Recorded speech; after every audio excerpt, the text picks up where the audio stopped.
അള്ളാഹു തൗഫീഖ് നൽകുമാറാവട്ടെ.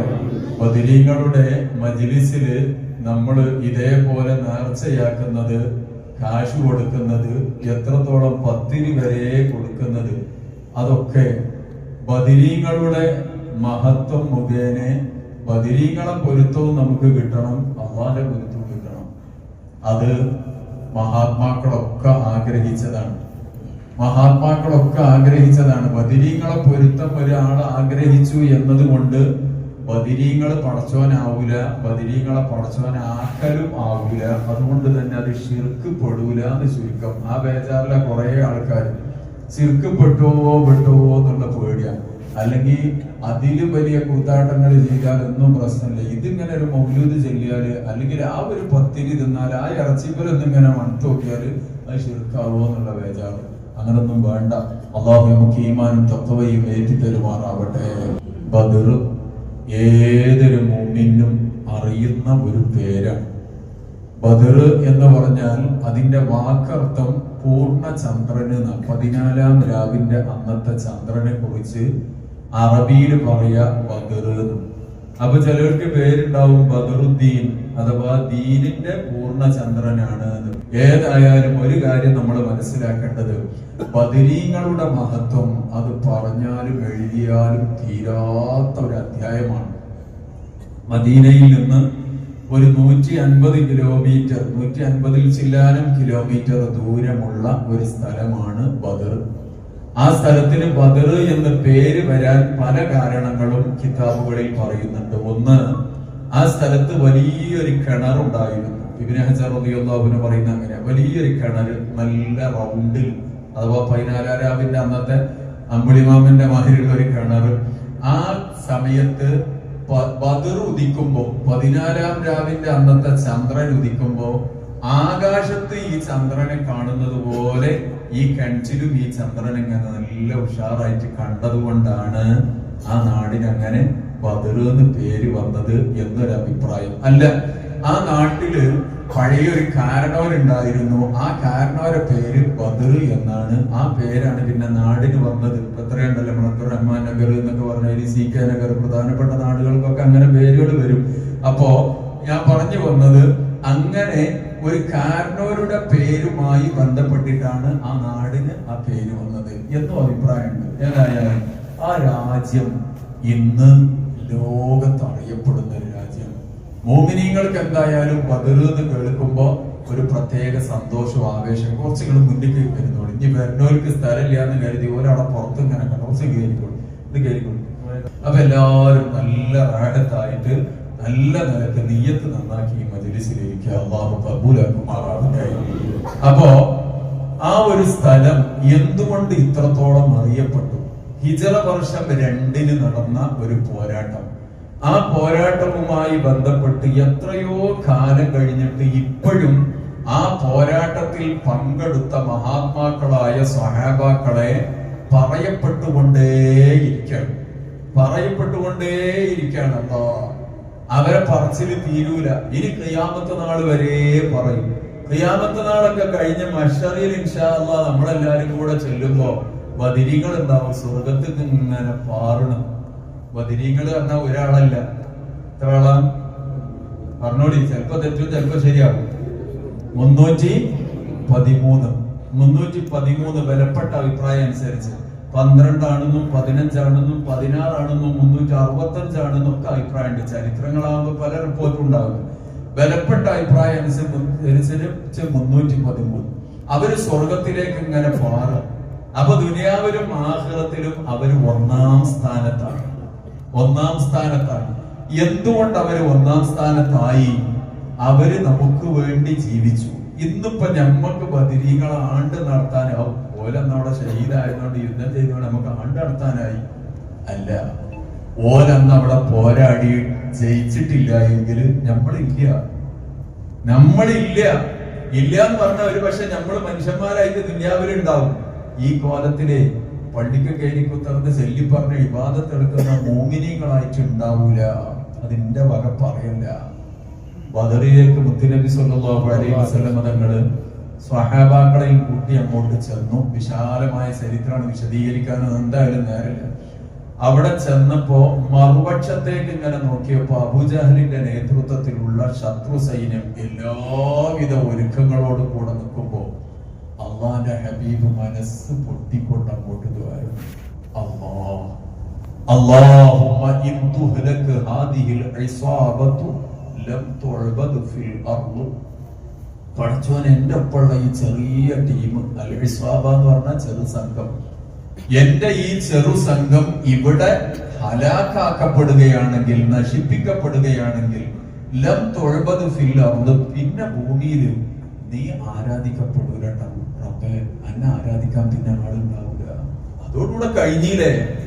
മുഹമ്മദ് സല്ലല്ലാഹു അലൈഹി വസല്ലം തങ്ങളെയും അനുയായികളെയും നശിപ്പിച്ച് തുടച്ച് നീക്കിയാല് പിന്നെ ശത്രുക്കൾക്ക് ബാക്കിയുള്ളതൊക്കെ എളുപ്പല്ലേ?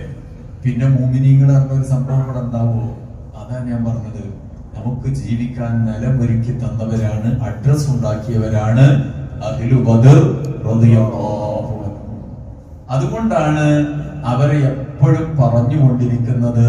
പറയൽ ഒരു ഇബാദത്തായി തന്നെ നമുക്ക് മുത്തുനബി സല്ലല്ലാഹു അലൈഹി വസല്ലമ തങ്ങൾ വരെ പഠിപ്പിച്ചു തന്നത്. റസൂലുള്ളാഹി സല്ലല്ലാഹു അലൈഹി വസല്ലമ തങ്ങൾ കേവലം ഒരു യുദ്ധത്തിനാണ്ട് പോയി കുറെ ആളെ കൊന്നൊടുക്കി കുറെ പ്രശ്നം ഉണ്ടാക്കി അങ്ങനൊന്നും അല്ലല്ലോ സത്യം. 40-ാമത്തെ വയസ്സിലാണ് മുത്തുനബിക്ക് നുബുവത്ത് ലഭിക്കുന്നത്. നമുക്കൊക്കെ അറിയാം. 40 കഴിഞ്ഞിട്ട് മക്കയിൽ പിന്നെ എത്ര കൊല്ലം കഴിഞ്ഞു? 53-ാമത്തെ വയസ്സിലാണല്ലോ ഹിജറ പോകുന്നത്, പലായനം നടത്തുന്നത്. അതെത്ര കൊല്ലം പിന്നെ മക്കത്തുണ്ടായി? പറഞ്ഞോളി. 13 കൊല്ലം. ഞാൻ അങ്ങനെ ചോദിക്കണം എന്താ വെച്ചാൽ നിങ്ങൾ ഉറങ്ങാതെക്കാൻ വേണ്ടിയിട്ടാ. 13 കൊല്ലം മക്കയിലുണ്ടായി. ആ 13 കൊല്ലം സഹിച്ച ത്യാഗത്തിന് കയ്യും കണക്കില്ല. അത് പറയുകയാണെങ്കിൽ തന്നെ നമ്മൾ അത്ഭുതപ്പെട്ടു. 1-2 ഉദാഹരണം മാത്രം ഞാൻ പറയുന്നു. സുഹൈബ് റൂമി റളിയല്ലാഹു അൻഹു, ഒരു സ്വഹാബി, സ്വഹാബാക്കളുടെ കൂട്ടത്തിൽ നല്ല സമ്പന്നനായ മനുഷ്യനാണ്. ആ സുഹൈബ് റൂമി റളിയല്ലാഹു അൻഹു സ്വഹാബാക്കളൊക്കെ ഇങ്ങനെ ആദ്യം മദീനയിലേക്ക് ഇങ്ങനെ പലായനം ചെയ്യാണ്, ഹിജറ പോവുക. റസൂലുള്ളാഹി തങ്ങൾ ആദ്യം പോയി, നിങ്ങളെ കണ്ട് പോരി എന്ന് പറഞ്ഞാണ്ട് നേതാവ് പോയിക്കല്ല. നേതാവ് എല്ലാരും ഇങ്ങനെ പറഞ്ഞേച്ച് ഗ്യാപ്പ് അനുസരിച്ച് ഇങ്ങനെ തന്ത്രപരമായി നീങ്ങിയതാണ്. അപ്പോ ഈ സ്വഹാബി എന്താ പേര് പറഞ്ഞ? സുഹൈബ് റൂമി ബിസ്വാദാണ്. സുഹൈബ് റൂമി റോമക്കാരനാണ് മൂപ്പര്, മക്കക്കാരനല്ല. പക്ഷെ മൂപ്പര് മക്കയിലേക്ക് വന്നു, ഇസ്ലാം ഉൾക്കൊണ്ടു, വിശ്വസിച്ചു, കച്ചവടം ചെയ്തു, വലിയ സമ്പന്നനായി. അങ്ങനെ ഇഷ്ടംപോലെ പറമ്പുണ്ട്, പിന്നെ വസ്തുക്കളൊക്കെ ഇഷ്ടം പോലെ ഉണ്ട്. അങ്ങനത്തെ ഒരു സ്വഹാബി. മൂപ്പര് ഹിജറ പോകുമ്പോ വഴിയില് ശത്രുക്കൾ തടഞ്ഞു. ഈ സ്വഹാബിയാണെങ്കിലോ നല്ല അമ്പെയ്ത്തുകാരനുമാണ്, നല്ല അമ്പെയ്ത്തുകാരനും. അപ്പൊ ശത്രുക്കൾ തടഞ്ഞിട്ട് പറഞ്ഞു, പോകാൻ പറ്റേ, ഈ നാട്ടുകാരനൊന്നുമില്ല, ഞങ്ങളെ നാട്ടിൽ വന്ന് ഉണ്ടാക്കിയ നിന്റെ സമ്പാദ്യം അത് ഇവിടെ ഇട്ടിട്ട് പോയാൽ മതി. ഇട്ടിട്ട് പോകാറുള്ള പറമ്പും സാധനമൊക്കെ അവിടെ ഉണ്ട്, അത് കൊണ്ടുപോകില്ലല്ലോ. നാടൻ ഭാഷയിൽ പറഞ്ഞാല് അതിന്റെ ആധാരമൊക്കെ ഞങ്ങൾക്ക് തരണം, എന്നിട്ട് പോയാൽ മതി. സുഹൈബ് റളിയല്ലാഹു അൻഹു പറയുന്നുണ്ട്, എനിക്ക് നിങ്ങൾ ആരും ഒരു ഭയമില്ലല്ലോ. നിങ്ങൾക്കൊക്കെ അറിയാം എന്റെ അസ്ത്രവൈദഗ്ധ്യം, അമ്പെയ്ത്തിലെ എന്റെ ആ ഒരു മഹാറത്ത് നിങ്ങൾക്കൊക്കെ അറിയാം. ഈ ക്ഷണത്തിൽ വേണമെങ്കിൽ ഈ ചുറ്റും കൂടി നിൽക്കുന്ന നിങ്ങളെ മുഴുവനും മിനിറ്റുകളെ കൊണ്ട് എനിക്ക് അമ്പെയ്ത് നശിപ്പിക്കാൻ പറ്റും. പക്ഷെ ഞാനതിന് തയ്യാറാകുന്നില്ല. എനിക്ക് എന്റെ ദുനിയാവിലെ സ്വത്തിനേക്കാളേറെ ആഖിറത്തിൽ എന്റെ റബ്ബ് തരും. നിങ്ങൾക്ക് എന്റെ സ്വത്തല്ല വേണ്ടത്. ഞാൻ നേരത്തെ പറഞ്ഞ പോലെ നാടൻ ഭാഷയിൽ പറഞ്ഞാൽ ആധാരം താക്കോലൊക്കെ ഏൽപ്പിച്ചു കൊടുത്തു. എന്നിട്ട് മൂപ്പര് മദീനയിലേക്കാണ്ട് ചെല്ലുകയാണ്. മദീനയിലേക്കാണ്ട് ചെല്ലുകയാണ്. ആ സ്വഹാബിയെ കുറിച്ച് റസൂലുള്ളാഹി സ്വല്ലല്ലാഹു അലൈഹി വസല്ലമ തങ്ങൾ പറഞ്ഞത്, റബിഹ്ത യാ സുഹൈബ്, നിങ്ങൾ വല്ലാത്ത ലാഭം കൊയ്ത മനുഷ്യനാണോ. നിങ്ങളെ കച്ചവടം വലിയ ലാഭമായി. ഏതാ ഈ കച്ചവടം? എല്ലാണ്ട് വിട്ടെടുത്ത് ദീനിനു വേണ്ടി ഒഴിവാക്കിയിട്ട് മുന്നേറിയ ആ ഒരു യാത്ര, അത് വലിയ ലാഭമുള്ളതാണ്. ഇതൊരു ഉദാഹരണം. നോക്കി, നിങ്ങൾ ആ മനുഷ്യന് മദീനത്ത് എന്ന 5 കാശില്ല, 5 കാശില്ല. എന്ന മക്കത്ത് തന്റേതായ ഇഷ്ടം പോലെ ഉണ്ട് താനും, അതൊക്കെ മറ്റു. ഇങ്ങനെ എത്രയെത്ര ആളുകൾ. ബഹുമാനപ്പെട്ട സുമയ്യ റളിയല്ലാഹു അൻഹ, ആദ്യത്തെ രക്തസാക്ഷിയായ വനിതയാണ് സുമയ്യ ബീവി. യാസിർ റളിയല്ലാഹു അൻഹുവിന്റെ ഭാര്യ. ആ കുടുംബത്തെ റസൂലുള്ളാഹി തങ്ങൾ വല്ലാതെ ഇഷ്ടപ്പെട്ടു. ആ സുമയ്യ ബീവിയെ ഇവർ ചെയ്ത പീഡനത്തിന്റെ കഥ, മണലിൽ, പഴുത്ത മണലിൽ ഇങ്ങനെ കിടത്തിയിട്ട് 4 ഭാഗത്ത് 4 ഒട്ടകം, ആ ഒട്ടകത്തിന്റെ കാലുകളിലേക്ക് ഈ സുമയ്യ ബീവിയുടെ കൈ ഒരു ഒട്ടകത്തിന്റെ കാൽമക്ക്, ഒരു കൈ മറ്റേ ഒട്ടകത്തിന്റെ കാൽമക്ക്, ഒരു കാല് ഒരു ഒട്ടകത്തിന്റെ ഒരു കാലൊട്ടകം. ഞാൻ ആലോചിച്ച് നോക്കുകയാണെങ്കിൽ നടുവിൽ ഇങ്ങനെ കിടക്കുക, ചുറ്റുഭാഗത്തിന് ശത്രുക്കൾ. എന്നിട്ട് 4 ആളെ പണി എന്താണ്? ഈ 4 ഒട്ടകത്തിന് ഇങ്ങനെ അടിക്കുക. ഒട്ടകത്തിന് അടിക്കുമ്പോൾ ഒട്ടകം മുട്ടുമുട്ട് ഓടും. അതിനനുസരിച്ച് ഈ ഉമ്മ ഇവിടെ വേദനിക്കാണ്. അല്ലാഹ് അവർക്ക് സ്വർഗീയ ദറജ വർദ്ധിപ്പിക്കണം റഹ്മാനേ. അങ്ങനെ ഷഹീദായ ആളാണ് സുമയ്യ ബീവി. ഇങ്ങനെ ത്യാഗത്തിന്റെ എത്ര ഉദാഹരണങ്ങൾ. അപ്പോഴൊക്കെ റസൂലുള്ളാഹി സ്വല്ലല്ലാഹു അലൈഹി വസല്ലം തങ്ങൾ പറഞ്ഞു, പ്രതികരിക്കാനൊന്നും പാടില്ലട്ടോ. അങ്ങനെ സഹിച്ച് 13 കൊല്ലം ഇസ്രായേലിന്റെ അനിവാര്യമായ ആ യാത്ര, മുത്തുനബിയുടെ 53-ാമത്തെ വയസ്സിൽ മദീനയിലേക്ക് പലായനം ചെയ്തെത്തി. അൽഹംദുലില്ലാഹ് മദീനയിൽ ഏകദേശം 1 കൊല്ലം പൂർത്തിയായി. റാഹത്തോടുകൂടെ 1 കൊല്ലം മദീനയിൽ കഴിഞ്ഞു. മൊയ്ൻകുട്ടി വൈദ്യര് പറഞ്ഞ എന്താണ്? ആറേതുമെത്തിടുക ഇരാറുമൊത്ത് ഷഹർ പാറാൽ പൊറുത്ത പിറകേ. ഏതും എത്തിടുക. ഹാർ എന്ന് പറഞ്ഞാൽ പരിഭ്രമം, ബേജാറ്. മക്കയെ അപേക്ഷിച്ച് പരിഭ്രമവും ബുദ്ധിമുട്ടും ഒന്നും ഇല്ലാതെ ഈരാറുമൊത്ത് ഷഹർ. ഈരാറ് പറഞ്ഞാല് അത് പറയും ഞങ്ങൾക്ക് 2 ആറ് പറഞ്ഞാല് 12. അപ്പൊ 12 മാസം അഥവാ 1 കൊല്ലം ഒരു പ്രയാസവും ഇല്ലാതെ മദീനയില് ബഹുമാനപ്പെട്ട റസൂലും സ്വഹാബത്തും ഇങ്ങനെ കഴിഞ്ഞുകൂടിയ ആ ഒരു നല്ല ഒരു അന്തരീക്ഷത്തില്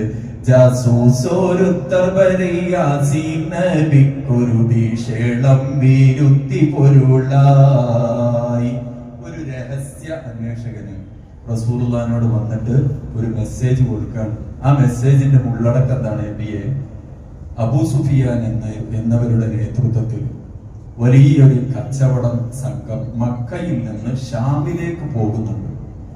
അവര് സത്യം പറഞ്ഞാൽ നിങ്ങൾ മക്കയിൽ ഉപേക്ഷിച്ച വസ്തുക്കളൊക്കെയാണ് അവരുടെ കയ്യിലുള്ളത്. അതൊക്കെ ഉപയോഗപ്പെടുത്തിയിട്ട് അവർ പോകുന്നത്. അപ്പൊ സ്വാഭാവികമായും നിങ്ങൾക്ക് അർഹതപ്പെട്ടതാണ്, അവരോട് ചോദിക്കാം. നിങ്ങൾക്ക് വേണമെങ്കിൽ ബദർ വഴിയാണ് അവർ പോവുക. അപ്പൊ അവരെ കണ്ടുമുട്ടാം. അപ്പൊ റസൂലുള്ളാഹി സ്വല്ലല്ലാഹു അലൈഹി വസല്ലം തങ്ങൾ ആ തിരക്കണ്ടല്ലോ, ഒന്ന് പോയി ചോദിച്ചാൽ ഒരു യുദ്ധം എന്നുള്ളവർക്കല്ല പോണത്. അങ്ങനെ മദീനയിൽ നിന്ന് പുറപ്പെട്ടപ്പോഴേക്ക് ഈ വിവരം അബൂ സുഫിയാനും ടീമും അറിഞ്ഞു. അവര് മറ്റൊരു വഴിയിലൂടെ ഷാമിലേക്ക് എത്തി. ഏതായാലും ചുരുക്കി പറയാം, ഷാമിൽ നിന്ന് കച്ചവടമൊക്കെ കഴിഞ്ഞ് വലിയ ലാഭം കൊയ്തിട്ട് മൈകുട്ടി വൈദ്യരുടെ ഭാഷയിൽ പറഞ്ഞാൽ ഫിരി പൊന്ന് കിട്ടി. ഫിരി പൊന്ന് എന്ന് പറഞ്ഞാല് 50,000 സ്വർണം എന്നതിന്റെ അർത്ഥം. 50,000 സ്വർണം. അത്രയും വലിയ ലാഭം എടുത്തിട്ടാണ് അബൂ സുഫിയാന്റെ സൈന്യം സുബ്ഹാനല്ലാഹ് എവിടേക്ക് വരുന്നത്? തിരിച്ച് ഷാമിൽ നിന്ന് മക്കയിലേക്ക് വരുന്നത്. അപ്പൊ ഈ വിവരം ബഹുമാനപ്പെട്ട റസൂലുള്ളാഹി സ്വല്ലല്ലാഹു അലൈഹി വസല്ലമ തങ്ങളുടെ അരികിലേക്ക് ആര് വരികയാണ്? അണവാഗീറൂഹുൽ അമീൻ തൻമോളിയാം അമ്പൻ പൂകൈന്ദയ ഖൈറുൽ വറായ തുണയാദ അബൂ സുഫിയാനും ബഈറ ചുമകളും ഷാമിന്ന് വരുന്നു സൈറ. റമദാനും നോമ്പും പള്ളി എല്ലാം കൂടി ആകുമ്പോ പാടുന്നൊരു പരിമിതിയില്ല. അതുകൊണ്ട് ആ കാലത്തിലാണ് പോണത്. അങ്ങനെ മനസ്സിലാക്കിയാൽ മതി. അല്ലെങ്കിൽ ഇത് പാടിച്ചിട്ട് പള്ളിക്കൊന്ന് പാടിയിട്ട് കുറ്റം കിട്ടുന്ന സംഗതിയില്ല. ബദരീങ്ങളുടെ മഹത്താണ്. മൊയ്കുട്ടി വൈദ്യര് പറയാ പാട്ടാണ്ട് എഴുതിയിട്ടില്ല. മൂപ്പര് ഇതിന്റെ തുടക്കത്തിലെ 2ാമത്തെ എഷലിൽ തന്നെ പറയുന്നുണ്ട്, ഞാനിത് എന്റെ അഭിപ്രായം എഴുതിയതല്ല. ഉലമാക്കൾ മുഖദ്ദിമോർ മുഫസ്സിരീൻ അവർ ചെണ്ട് ഉരതൊട്ട് പലേ വണ്ണം ഖിലാഫ് ബന്ദ് അതിൽ ഉറപ്പായ സഹീഹേടു തുരത്തിടുന്നേ. പാട്ട് എന്റെ വക ഹിരിയതല്ല. മഹാത്മാക്കളായ പണ്ഡിതന്മാര് തഫ്സീറുകളിലും ഗ്രന്ഥങ്ങളിലും പറഞ്ഞതിലെ സ്വഹീഹ് മാത്രമാണ് ഞാൻ ഇതിൽ രേഖപ്പെടുത്തിയിട്ടുള്ളൂ. വൈകുട്ടി വൈദ്യര് അതൊരു വൈദ്യരല്ലേ, ആടമരുന്ന് വെക്കണ വൈദ്യരല്ല, വലിയ പണ്ഡിതനായി. അള്ളാഹു ദറജ വർദ്ധിപ്പിക്കുമാറാവട്ടെ. അപ്പൊ ഏതായാലും അവര് പറയാണ്, ഷാമിൽ നിന്ന് തിരിച്ചു വരുന്ന വിവരം ജിബ്രീൽ അലൈഹിസ്സലാം, അണവാകി റൂഹുൽ അമീൻ ജിബ്രീൽ അലൈഹിസ്സലാം വന്നിട്ട് നബി സല്ലല്ലാഹു അലൈഹി വസല്ലമ തങ്ങളോട് പറയാണ്, ഇങ്ങനെ ഇവരെന്താക്കുന്നുണ്ട്, അബൂ സുഫിയാന്റെ നേതൃത്വത്തിലുള്ള സൈന്യം ഇതാ ഷാമിൽ നിന്ന് തിരിച്ചു വരുന്നുണ്ട്, വമ്പിച്ച ലാഭമുണ്ട്, അവരെ ബദർ വഴിയാണ് പോവുക, അവിടെ വെച്ചിട്ട് നിങ്ങൾക്ക് വേണമെങ്കിൽ അവരെ കാണാം, കാര്യങ്ങൾ ചോദിക്കാം, നിങ്ങൾക്ക് അർഹതപ്പെട്ടത് വാങ്ങാം. ഇത് അള്ളാഹിന്റെ കൽപ്പന. നബി സല്ലല്ലാഹു അലൈഹി വസല്ലമ തങ്ങൾ വിവരം ഒരു മുശാവറ ചെയ്തു, സ്വഹാബാക്കളോട് കൂടി ആലോചിച്ചു, എല്ലാവർക്കും റെഡിയാണ്. അല്ലെങ്കിലും ഒരു അർത്ഥത്തിൽ പറഞ്ഞാൽ കുറെ കാലമായിട്ട് ഇത് കൈയിങ്ങനെ തരിച്ച് നിൽക്കുകയാണ്, ഒരു ചാൻസ് കിട്ടാൻ വേണ്ടിയിട്ട്. ഏതായാലും എല്ലാവരും റെഡിയാണ്. റസൂലുള്ളാഹി സ്വല്ലല്ലാഹു അലൈഹി വസല്ലമ തങ്ങളുടെ കൽപ്പന കേട്ട് എല്ലാവരും റെഡിയായിട്ട് കുറേ വിശാലമായ ചരിത്രമാണ്. ഞാൻ അങ്ങനെ ഓടിച്ചു പോവാണ്. അങ്ങനെ അൽഹംദുലില്ലാഹ് അവര് മക്കയിൽ നിന്ന് പുറപ്പെടുക, മദീനയിൽ നിന്ന് പുറപ്പെടുക. നമ്മൾ സാധാരണ, ഞാൻ കഴിഞ്ഞ ദിവസം തറാവീന്റെ ശേഷം തന്നെ പറഞ്ഞിരുന്നു, 313 ബദരീങ്ങളിൽ നിന്നാണ് ബലപ്പെട്ട അഭിപ്രായം. 313 ആളുകളും ബദറിൽ പങ്കെടുത്തിട്ടില്ല. എന്നിട്ട് പോലും ബദരീങ്ങളെ സ്ഥാനത്തെത്തി. നമ്മൾ ബദരീങ്ങളെ അസ്മാ ഇങ്ങനെ എണ്ണുമ്പോ തന്നെ 4ാമതായി കേൾക്കുന്ന പേര് ഉസ്മാൻ ബിൻ അഫ്ഫാൻ റളിയല്ലാഹു അൻഹു. ഉസ്മാൻ റളിയല്ലാഹു അൻഹു ബദറിൽ പങ്കെടുത്തിട്ടില്ല. കാരണം എന്താണ്? അവരുടെ ഭാര്യയും മുത്തുനബിയുടെ മകളുമായിരുന്ന റുഖയ്യ ബീവിക്ക് സുഖമില്ലാത്തത് കാരണം അവരെ പരിചരിക്കാൻ വേണ്ടി റസൂലുള്ളാഹി തങ്ങൾ ഉസ്മാൻ എന്നവരോട് പറഞ്ഞു, നിങ്ങൾ പോരണ്ട കേട്ടോ. തിരിച്ചു ബദർ കഴിഞ്ഞ് സ്വഹാബാക്കളും മുത്തുനബിയും മദീനയിൽ എത്തിയപ്പോ റുഖയ്യ ബീവി മരണപ്പെട്ട് മറവ് ചെയ്യാണ്. അല്ലാഹ് ജന്നത്തുൽ ബഖീൽ അല്ലാഹു തആല ദറജ വർദ്ധിപ്പിക്കുമാറാവട്ടെ. അങ്ങനെ ഉസ്മാൻ റളിയല്ലാഹു അൻഹു അടക്കം ഒരു 8 പേരെ പല കാരണങ്ങളെ കൊണ്ട് ബദറിൽ പങ്കെടുക്കാൻ റസൂലുള്ളാഹി സ്വല്ലല്ലാഹു അലൈഹി വസല്ലം തങ്ങൾ അവർക്ക് പങ്കെടുക്കാതിരിക്കാൻ സമ്മതം കൊടുത്തു, എതിർ കൊടുത്തു. എന്നിട്ട് അല്ലാഹുവിന്റെ ഹബീബ് പറഞ്ഞു, ഈ 8 പേര് അവര് ബദറിൽ പങ്കെടുത്തിട്ടില്ല എങ്കിലും അവർക്ക് ബദരീങ്ങളുടെ എല്ലാ മഹത്വവും അവർക്കുണ്ട്. അഥവാ ബദരീങ്ങളുടെ സ്ഥാനവും ബദരീങ്ങളുടെ ബഹുമാനവും ഒക്കെ ഇവർക്കുണ്ട്. ഈ 8 ആൾക്കും അവര് കാരണം കൊണ്ട് വരാൻ പറ്റാത്തവരാണ്. കിട്ടും ഗനീമത്തും കൂലി ഫളാഇൽ കേറി പോരോദിയ സഹബർകൾ പോലെ 8 ആളിനും എണ്ടരുൾ ചെയ്ത് ത്വാഹ എണ്ടതിൽ പിൻറാവി കൂറുന്നു ബാഹ. ഈ 8 ആൾക്കും ബദരീങ്ങളെ മഹത്വം തന്നെ കൊടുത്തു. 8 ആളുടെ കാരണങ്ങളും 8 ആളുകളെ ഒന്നും ഞാൻ വിശദീകരിക്കുന്നില്ല. പണ്ടൊക്കെ ബദർ പാടി പറയാറുണ്ടാൽ 5-8 ദിവസത്തെ പരിപാടിയാണ് ഈ കാര്യം. അപ്പൊ ഇതൊരു 5-8 ദിവസത്തെ പരിപാടിയൊക്കെ വെച്ച് പാടി പറയുമ്പോൾ ആ മട്ടത്തിനാവുള്ളൂ. കൂടുതൽ ചരിത്രം മനസ്സിലാക്കാൻ അല്ലാഹു നമുക്ക് തൗഫീഖ് നൽകുമാറാവട്ടെ. വളരെ അത്യാവശ്യമാണ് നമ്മൾ ഈ ചരിത്രം പഠിക്കല്, ബദരീങ്ങളുടെ ചരിത്രം പഠിക്കല്. അല്ലാഹു നമുക്ക് അവസരം നൽകുമാറാവട്ടെ. അപ്പൊ ഏതായാലും അങ്ങനെ നബി സല്ലല്ലാഹു അലൈഹി വസല്ലമ തങ്ങളും സഹാബാക്കളും അവര് മദീനയിൽ നിന്ന് ബദറിലേക്കുള്ള പുറപ്പാടാണ്. ആ പുറപ്പാട് എന്താ കാരണം? അബൂ സുഫിയാനെയും ടീമിനെയും കാണാൻ വേണ്ടിയിട്ടാണല്ലോ, കച്ചവട സംഘത്തിനെ ചോദ്യം ചെയ്യാൻ വേണ്ടിയിട്ട്.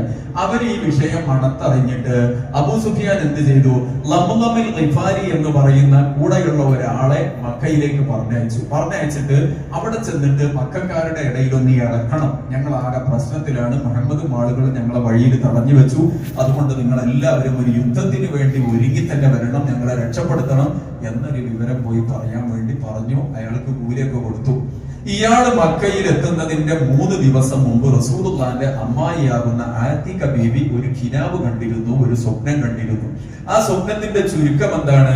ജബൽ അബി ഖുബൈസ് എന്ന മക്കയിലെ പ്രസിദ്ധമായ മലയുടെ മുകളിൽ വന്നുകൊണ്ട് ഒരാള് ഒട്ടകപ്പുറത്ത് വന്നുകൊണ്ട് അലറി വിളിച്ചിട്ട് മക്കക്കാരെ നിങ്ങൾക്ക് വലിയ അപകടം വരുന്നുണ്ടെന്ന് പറഞ്ഞ് ആ മലയുടെ മുകളിൽ നിന്ന് വലിയൊരു കല്ലുരുട്ടിയിട്ട് ആ കല്ല് പൊട്ടി ചിതറിയിട്ട് മക്കയിലെ എല്ലാ വീടുകളിലേക്കും ആ കല്ലിന്റെ ഓരോ പീസ് എത്തിയ ഇങ്ങനത്തെ ഒരു കിനാവ് ആര് കണ്ടു?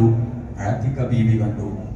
ഈ കിനാവിന്റെ വിവരം ആതിക ബീവി ആങ്ങളയാകുന്ന അബ്ബാസ് റളിയല്ലാഹു അൻഹുവിനോട് പറഞ്ഞു. അബ്ബാസ് എന്നവര് മറുപക്ഷത്താണെന്ന്, റസൂലുള്ളാഹിന്റെ പക്ഷത്തല്ല. അബ്ബാസ് എന്നവരോട് പറഞ്ഞു, ഇനിയിപ്പോ ആരും ഇത് അറിയേണ്ട, രഹസ്യമാക്കി വെക്കണം എന്ന് പറഞ്ഞു. പക്ഷെ അബ്ബാസ് എന്നവർ വലീദിനോട് പറഞ്ഞു. വലീദിൽ നിന്ന് അബൂജഹലിന്റെ അടുത്തെത്തി. അബൂജഹൽ കളിയാക്കാൻ തുടങ്ങി. ഇതുവരെ ഒരു നബി ആയിരുന്നു, ഇപ്പൊ ഒരു നബിച്ചി ഇറങ്ങിക്കണില്ലേ ഞങ്ങളെ കുടുംബത്തിൽ നിന്ന് എന്ന് പറഞ്ഞ് കളിയാക്കി പരിഹസിച്ച് വല്ലാതെ വേദനിപ്പിച്ചു. പക്ഷേ അബ്ബാസ് എന്നവർ പറയണ ഏതായാലും കാത്തുക്കാൻ നമുക്ക് സ്വപ്നം പുലരാൻ നോക്കുക. അങ്ങനെ അബ്ബാസ് എന്നവരടക്കം മക്കക്കാരൊക്കെ ഈ സ്വപ്നത്തിന്റെ കഥയറിഞ്ഞത് എന്താവും ഇങ്ങനെ കാത്തു നിൽക്കുന്നതിന്റെ ഇടക്കാണ് ഈ മംലൂമുൽ ഗിഫാരി അബൂ സുഫിയാൻ പറഞ്ഞയച്ച ഈ വാർത്തയുമായിട്ട് മക്കയിലേക്ക് ചെന്നിട്ട് ആ ഇതേ കിനാബിൽ കണ്ട അതേ മലയുടെ മുകളിൽ കയറി നിന്നുകൊണ്ട് പറയുന്നത്, ഞങ്ങൾ അപകടപ്പെട്ടിട്ടുണ്ട്, രക്ഷപ്പെടുത്തണം. ഇത് കേട്ടപ്പോ ഇനിയിപ്പൊ അങ്ങോട്ടും ഇങ്ങോട്ടും കുറ്റം പറയാൻ വയ്യല്ലോ. അബൂജഹൽ കോപ്പ് കൂട്ടി സൈന്യങ്ങളെ ഒരുക്കി. വല്ലാത്ത ഒരു മുന്നേറ്റം. അവരുടെ ആ പോക്കിനെ കുറിച്ച് ഖുർആൻ പറയുന്നുണ്ട്, അഹങ്കാരത്തിന്റെ പോക്കായിരുന്നു അത്. വൈകുട്ടി വൈദ്യര് പറഞ്ഞില്ലേ,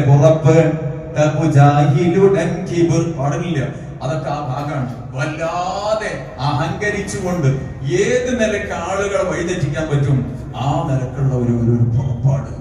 സുബ്ഹാനല്ലാഹ്. അവസാനം അള്ളാഹുവിന്റെ ഹബീബിന് ജിബ്രീൽ അലൈഹിസ്സലാം ഒന്ന് പറഞ്ഞു കൊടുക്കുന്നു, നബിയെ കാര്യങ്ങള് മറ്റൊരു ദിശയിലേക്കാണ് പോകുന്നത്.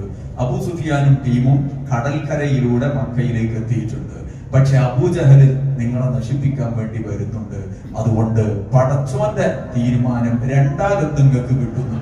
റസൂലുള്ളാഹി തങ്ങള് ബദറിന്റെ മുമ്പത്തുള്ള ദഫ്രാൻ എന്ന സ്ഥലത്തെത്തിയപ്പോ അവിടുന്ന് സഹാബാക്കളോട് ഈ മെസ്സേജ് കൊടുത്തു, വിഷയങ്ങൾ ഇങ്ങനെയൊക്കെയാണ്, പക്ഷെ ഒരു പ്രതീക്ഷയുണ്ട്. രണ്ടാലൊന്ന് അല്ലാഹു തആല നമുക്ക് വഅദ ചെയ്തിട്ടുണ്ട്. ഖുർആൻ പറയുന്നുണ്ട് ആ കഥയൊക്കെ. അപ്പൊ എന്തായാലും ഒന്ന് മക്കത്തെത്തി, മറ്റേത് ഇങ്ങോട്ട് വരണുണ്ട്. അപ്പൊ മക്കത്തെത്തിയത് ഇനിയിപ്പോ കിട്ടൂല, വരണേ നമുക്ക് അനുകൂലമാകും, കിട്ടുമെന്ന്. പിന്നെ പോകുന്നു എല്ലാരും ഒന്നുകൂടെ സെറ്റായി. സുബ്ഹാനല്ലാഹ്. നാം പോകുമ്പോ ഒരു കല്യാണത്തിനല്ലല്ലോ പോണത്, നിശ്ചയത്തിനല്ല പോണത്, യുദ്ധത്തിനാ പോണത്. ആകെ വരത്തുള്ള ആയുധം എത്രയാണ്? അടവസുയൂഫേട്ടുണ്ട്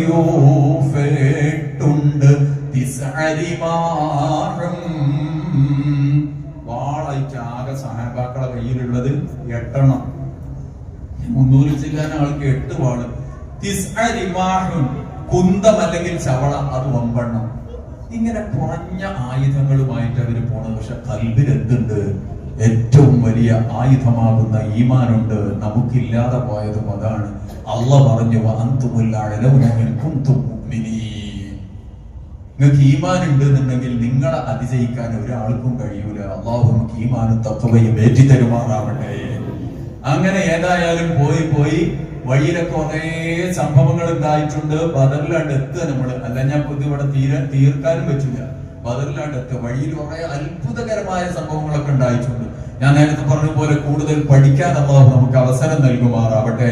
കഴിഞ്ഞ പ്രാവശ്യം ഇതേപോലെ ഞാന് വള്ളിക്കുന്നില് ഈ ബദരീങ്ങളെ ചരിത്രം ഇങ്ങനെ പറഞ്ഞപ്പോ കൂടുതൽ നമുക്ക് പഠിക്കാനുള്ള അവസരം അള്ളാഹു തെറ്റാറുണ്ട്. അവസരം എന്നാ വൈകണ്ട, അടുത്ത മാസം തന്നെ ആയിക്കോട്ടെ അറിഞ്ഞാണ്ട് ഒരവിടെ 4 ദിവസത്തെ പരിപാടി വെച്ച് അൽഹംദുലില്ലാ. അപ്പൊ അതുകൊണ്ട് റാഹത്തായി. ഞാൻ പറഞ്ഞു വന്നത് നമ്മളിത് പഠിക്കൽ അത്യാവശ്യം അനിവാര്യമായൊരു സംഗതിയാണ്. പഴയ കാലത്തൊക്കെ ഇഷ്ടംപോലെ ഉണ്ടായിരുന്നു പഴയ ആൾക്കാർക്ക്. അതുകൊണ്ടാണ് ഇതിന്റെ ചരിത്ര ശകലങ്ങളൊക്കെ ഓർമ്മയുണ്ട്. ഏതായാലും എന്തുണ്ടായത്? ബദറിലാണ്ടെത്തി. ഏതാ ദിവസം? 12-ന് അന്നാ പോണത്. 17-ന് തലേന്ന് രാത്രിയാണ് അവിടെ എത്തുന്നത്. അവിടെ എത്തിയിട്ട് വിശ്രമണ്ട സഹാബാക്കൾക്ക് നബി സല്ലല്ലാഹു അലൈഹി വസല്ലം തങ്ങളുടെ നിർദ്ദേശം, ഒരു ടാങ്ക് ഉണ്ടാക്കണം, വെള്ളം സംഭരിക്കാൻ ഒരു ടാങ്ക്. അൽഹംദുലില്ലാ, ഇതിപ്പോ ആ ടാങ്കിന്റെ മാതൃകയൊക്കെ ബദറിൽ ഇപ്പോ നമുക്ക് കാണാൻ പറ്റും. റസൂലുള്ളാഹിക്ക് വിശ്രമിക്കാൻ വേണ്ടി ഒരു ടെന്റ് കെട്ടി, ഒരു പന്തല്, മസ്ജിദുൽ അരീഷ് എന്ന പേരിൽ ഇന്ന് ആ സ്ഥലത്ത് നല്ലൊരു പള്ളിയുണ്ട്. ബദർ പോയവരൊക്കെ ഒന്ന് കയ്യെത്തിച്ചാൽ പോയവരൊക്കെ കയ്യെത്തിക്കാം. അൽഹംദുലില്ലാ, അള്ളാഹു കബൂലാക്കുമാറാവട്ടെ, അള്ളാഹു കബൂലാക്കുമാറാവട്ടെ. പോകാത്തവരൊക്കെ ഒന്ന് കയ്യെത്തിച്ചാണ് ഒന്നിച്ചൂടി. അള്ളാഹു വൈകാതെ അവിടെ എത്തിച്ചു തരുമാറാവട്ടെ. എല്ലാവർക്കും തൗഫീഖ് നൽകുമാറാവട്ടെ. ഞാൻ ഇന്നലെ തറാവീന്റെ ശേഷം പറഞ്ഞിരുന്നു, പൈസ ഉണ്ട് എന്നുണ്ടെങ്കിൽ ഇതൊക്കെ നമ്മൾ പോയി കാണുന്നുണ്ട്. വെറുതെ കുറെ അവിടെയും ഇവിടെയും പോയിട്ട് നമ്മുടെ സമയം പാഴാക്കാതെ ഇസ്ലാമിന്റെ ചരിത്രവും മനസ്സിലാക്കാം, സ്വഹാബാക്കളോടുള്ള അടുപ്പവും ഒക്കെ നമുക്ക് കിട്ടും. അല്ലാഹു തൗഫീഖ് നൽകുമാറാവട്ടെ. ഇത് ഞാൻ എന്റെ ഉംറപ്പോക്കിന് ആളുണ്ടാക്കില്ല, അത് പടച്ചോൻ കണക്കാക്കിയത് എങ്ങനെയാ വെച്ചാൽ അത് നടന്നോളൂ. ഞാൻ പറയാം, മൊത്തത്തിൽ നമ്മൾ അറിയേണ്ട മനസ്സിലാക്കേണ്ട വിഷയ. മുസ്തഫാജിക്ക് അറിയാം, കഴിഞ്ഞ പ്രാവശ്യം ഞങ്ങൾ പോയപ്പോ മുസ്തഫാജിന്റെ പറഞ്ഞ് നമ്മളെ മക്കളോടും ചെറുപ്പക്കാരോടൊക്കെ ആരോഗ്യമുള്ള സമയത്തൊക്കെ ഇത് വന്ന് കാണാൻ പറയണമെന്ന്. കാരണം അവിടെ ചെല്ലുമ്പോഴേ അതിന്റെ അവസ്ഥ അറിയുള്ളൂ. അതുകൊണ്ട് എന്റെ ചെറുപ്പക്കാരായ കൂട്ടുകാരോട് ഞാൻ പറയാണ്, നിങ്ങളൊക്കെ ഇത് കാണണം, മനസ്സിലാക്കണം. അല്ലാഹു മക്കൾക്കും എല്ലാവർക്കും തൗഫീഖ് നൽകുമാറാവട്ടെ. അങ്ങനെ ബദറിലെത്തിയിട്ട് പിന്നെ ഈ ടാങ്കൊക്കെ ഉണ്ടാക്കി, പിന്നെ യുദ്ധം തുടങ്ങുകയാണ്. പിറ്റേന്ന് രാവിലെയാണ്, അഥവാ 17 അന്ന് രാവിലെയാണ് യുദ്ധം തുടങ്ങുന്നത്. ഏകദേശം ഒരു ദുഹാന്റെ ടൈം അയച്ചുണ്ടാവും എന്നൊക്കെയാണ് കിതാബിലുള്ളത്. അപ്പൊ എന്തെങ്കിലും ഒരു ഏതുമാണ് നമ്മുടെ നാടൻ ഭാഷയിൽ പറഞ്ഞ റസൂലുള്ളാഹി തങ്ങളുടെ സഹാബാക്കൾക്ക് കൊടുത്ത നിർദ്ദേശങ്ങളായിട്ടൊന്നും അത് ചെയ്യാൻ പാടില്ല. അവിടുന്ന് ഇങ്ങോട്ട് വന്ന് ആക്രമിച്ചാലല്ലാതെ. അങ്ങനെ കാത്തിക്കാണ്. ഇവിടെ നല്ല വെള്ളം ഉഷാറായിട്ടുണ്ട് സഹാബാക്കളുടെ പക്ഷത്ത്, അവർക്ക് വെള്ളമില്ല. അപ്പൊ ഈ വെള്ളത്തിൽ തന്നെ തുടങ്ങാന്നുള്ളവർക്കാണ് അവിടുന്ന് ഒരാൾ കൊണ്ട് ഇറങ്ങി വരികയാണ്. അൻപ് പുനറാവി ഉരൈ കണ്ടർ നബി ആരെ ഹൗലിണ്ട് ജലം മുക്കുവദീനായി. റസൂലുള്ളാഹിന്റെ ഹൗലിന്ന് വെള്ളം എടുക്കാൻ വേണ്ടിയിട്ട് ഒരാൾ അവിടുന്ന് സുഗന്ധ നെടിലേറി നടുവായി ചുവപ്പ് കുതിരന്റെ പുറത്ത്, ഒട്ടകത്തിന്റെ പുറത്ത് അയാൾ വന്നു. എന്തിനു വേണ്ടിയിട്ട്? വെള്ളം എടുക്കാൻ വേണ്ടിയിട്ട് വന്ന ആളാരാണ്? ഹക്കീം ഇബ്നു ഹിസാം റളിയല്ലാഹു അൻഹു പിൽക്കാലത്ത് ഇസ്ലാമിലേക്ക് വന്നു. റസൂലുള്ളാഹി തങ്ങളുടെ അളിയനും കൂടിയായിരുന്നു. അങ്ങനെ മനസ്സിലാക്കുക, ഖദീജ ബീവിന്റെ ആങ്ങളായിരുന്നു. അപ്പൊ മൂപ്പരാണ് വെള്ളം എടുക്കാൻ ആദ്യമായിട്ട് വന്നത്. റസൂലുള്ളാഹി സ്വല്ലല്ലാഹു അലൈഹി വസല്ലമ തങ്ങള് ഇയാള് പുറത്ത് കളത്തിൽ കൊണ്ട് ഇറങ്ങിയിട്ട് വെല്ലുവിളിക്കാൻ തുടങ്ങി. അള്ളാന്റെ ഹബീബ് ഇങ്ങനെ നോക്കി, ആരാ പത്? ആ ഹക്കീമാണല്ലോ. ഒരു പേഴ്സലിലും നണ്ടുകിൽ കുലക്കുവതിനായി. റസൂലുള്ളാഹി തങ്ങൾ ഇങ്ങനെ നോക്കിയിട്ട് പറഞ്ഞു, ഹക്കീം അല്ലാത്ത ആര് വന്നാലും നിങ്ങൾ കൈകാര്യം ചെയ്താടേണ്ടി. അത് അടിയനായതുകൊണ്ട് അല്ല, ഹക്കീം എന്നവർ പിന്നീട് ഇസ്ലാമിലേക്ക് വരാനുള്ള ആളാണ്. മുഹമ്മദുർ റസൂലുള്ളാഹ് സ്വല്ലല്ലാഹു അലൈഹി വസല്ലമ തങ്ങൾക്ക് അദൃശ്യം അറിയില്ല എന്ന് പറഞ്ഞ വഹാബി ബദറിന്റെ ചരിത്രം പഠിക്കണം എന്നാണ് എനിക്ക് ഓർമ്മപ്പെടുത്താനുള്ളത്. പിന്നീട് ഇസ്ലാമിലേക്ക് വരാനുള്ള ആളായതുകൊണ്ട് ഹക്കീമിനെ നിങ്ങളൊന്നും ചെയ്യരുത്. ഹക്കീം എന്നവരെന്തായി കുറെ അവിടുന്ന് വച്ചും വിളിക്കാണ്. പിന്നെ മൂപ്പര് തിരിച്ചു പോയി. പിന്നെ രണ്ടാമതാണ് വരുന്നത് ഏറ്റവും വലിയ ശത്രുക്കളുടെ വലിയ പ്രതീക്ഷയായിരുന്ന അസ്വദ് എന്ന് പറയുന്ന ആള്. അയാൾ വന്നിട്ടാണ് വല്ലാതെ ഭീഷണിപ്പെടുത്തി വെല്ലുവിളി നടത്തി പരിഹസിച്ചു. അപ്പൊ റസൂലുള്ളാഹി തങ്ങളെ ഹംസത്ത് എന്നവരെങ്ങനെ വിളിക്കാം? ഹംസത്ത് എന്നവരെ വിളിച്ചിട്ട് ബിസ്മി ചൊല്ലി ആയുധം അങ്ങോട്ട് കൊടുക്കുക. അൽഹംദുലില്ലാ. പിന്നൊരു ഇറക്കായിരുന്നു. ആ ഇറക്കത്തിൽ ഏറെ നേരം പിടിച്ചു നിൽക്കാൻ കഴിയാതെ ശക്തനായ അസ്വദ് ബദറിന്റെ പടക്കളത്തിൽ ചിന്ന ഭിന്നമായി. നാളെ ആഖിറത്തിൽ ഇടത്തെ കയ്യിൽ ആദ്യമായി കിതാബ് കൊടുക്കുന്ന ആളാണ് ആര്? ഈ അസ്വദ്. അതുകൂടി മനസ്സിലാക്കിയ കൂട്ടത്തില് ആദ്യമായി ഇടത്തെ കയ്യിൽ കിതാബ് നൽകപ്പെടുന്ന ആളാണ് അസ്വദ്. ഇവരുടെ സഹോദരനുണ്ട് അബ്ദുറഹ്മാൻ റളിയല്ലാഹു അൻഹു. വലത് കയ്യിൽ ആദ്യമായി കിതാബ് നൽകപ്പെടുന്നത് അദ്ദേഹത്തിനാണ്. അല്ലാഹു ദറജ വർദ്ധിപ്പിക്കുമാറാകട്ടെ. അസ്വദ് എന്നയാള് വീണു. അപ്പൊ തന്നെ വലിയ നഷ്ടം. ശത്രുക്കളുടെ ഇടയിൽ ചർച്ചയായി. അബൂജഹൽ എല്ലാവരും പിടിച്ചു നിർത്താൻ വേണ്ടി ശ്രമിക്കുന്നുണ്ട്. പിന്നെ ഉത്തുബത്തും ഷൈബത്തും വലീദും പടക്കളത്തിലേക്ക് ഇറങ്ങി വെല്ലുവിളിച്ചു. അപ്പൊ ഇപ്പുറത്തുനിന്ന് അൻസ്വാറുകളായ 3 സ്വഹാബാക്കൾ കളത്തിലേക്ക് പോരാടാൻ വേണ്ടി ഇറങ്ങി. ഞങ്ങളെ ഏറ്റുമുട്ടൂല, ഞങ്ങളെ നാട്ടിൽ നിന്ന് വന്ന മക്കാരും ഞങ്ങളെ കൂട്ടത്തില് അവരെ വിടൂ എന്ന് പറഞ്ഞു. അങ്ങനെ ഹംസ റളിയല്ലാഹു അൻഹു, അലി റളിയല്ലാഹു അൻഹു, വയസ്സ് 60 കഴിഞ്ഞ ഉബൈദത്ത് റളിയല്ലാഹു അൻഹു 3 ആളും കൂടി ഇറങ്ങി. അലി റളിയല്ലാഹു അൻഹു വലീദുമായും ഹംസത്ത് എന്നവര് ഷൈബത്തുമായും ഉബൈദത്ത് എന്നവര് ഉത്തുബത്തുമായും ഏറ്റുമുട്ടി. വലിയ പടനീക്കം. രണ്ടുപേരുടെയും ശത്രുക്കളെ നിഷ്പ്രയാസം ഹംസത്ത് എന്നവരും അലി റളിയല്ലാഹു അൻഹു കൈകാര്യം ചെയ്തു.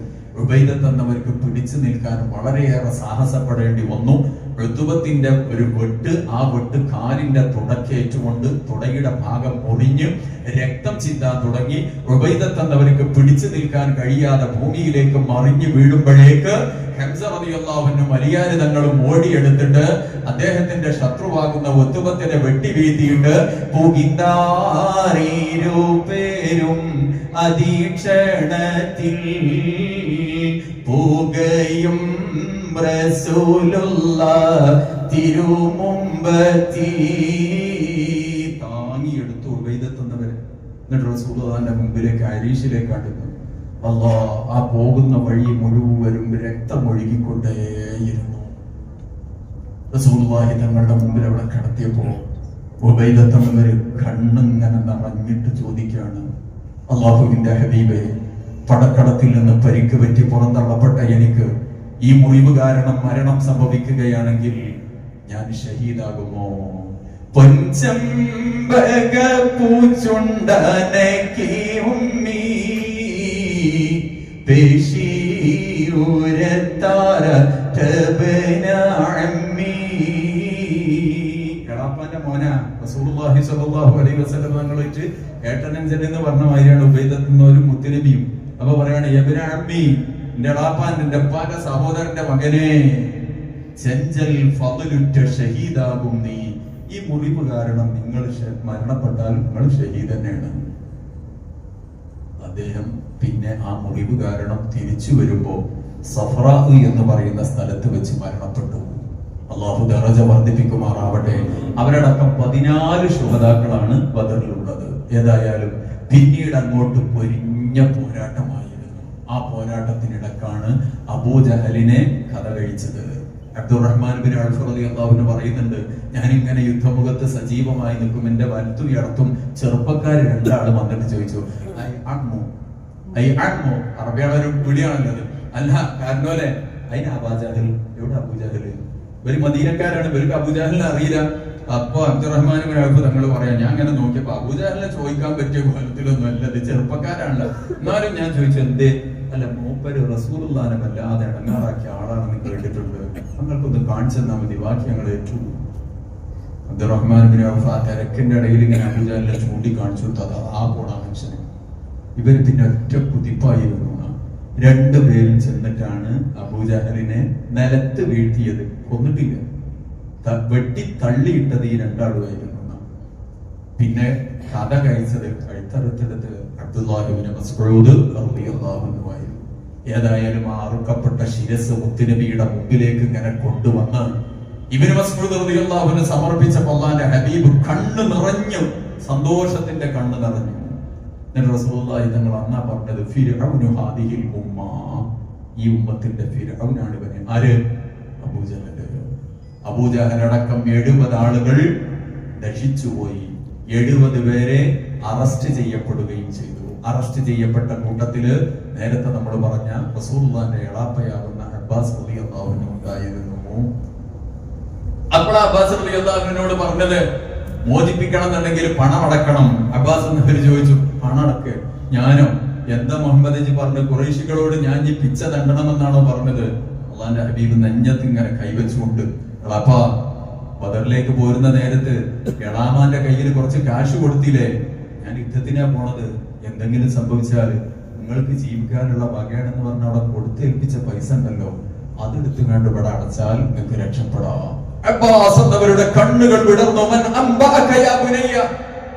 മോനെ, ആരാ നിന്നോട് ഈ വിവരം പറഞ്ഞത്? ഇത് ഞാനും ഓളും അല്ലാതെ മൂന്നാമത്തെ ഒരാൾ അറിഞ്ഞിട്ടില്ലല്ലോ. അപ്പൊ റസൂലുള്ളാഹി പറഞ്ഞു, നബ്ബഅനിയൽ അലീമുൽ ഖബീർ, എന്നെ ഇത് പടച്ചോൻ അറിയിച്ചു തന്നതാണ്. അബ്ബാസ് എന്നവര് കെട്ടിപ്പിടിക്കുകയാണ്, അഷ്ഹദു അല്ലാ ഇലാഹ ഇല്ലല്ലാഹ് വ അഷ്ഹദു അന്ന മുഹമ്മദൻ റസൂലുള്ളാഹ്. ഇനി എനിക്ക് മറ്റൊന്നും ആലോചിക്കാൻ ആവശ്യമില്ല. അങ്ങനെയാണ് ഇസ്ലാമിലേക്ക് വന്നത്. റളിയല്ലാഹു അൻഹു.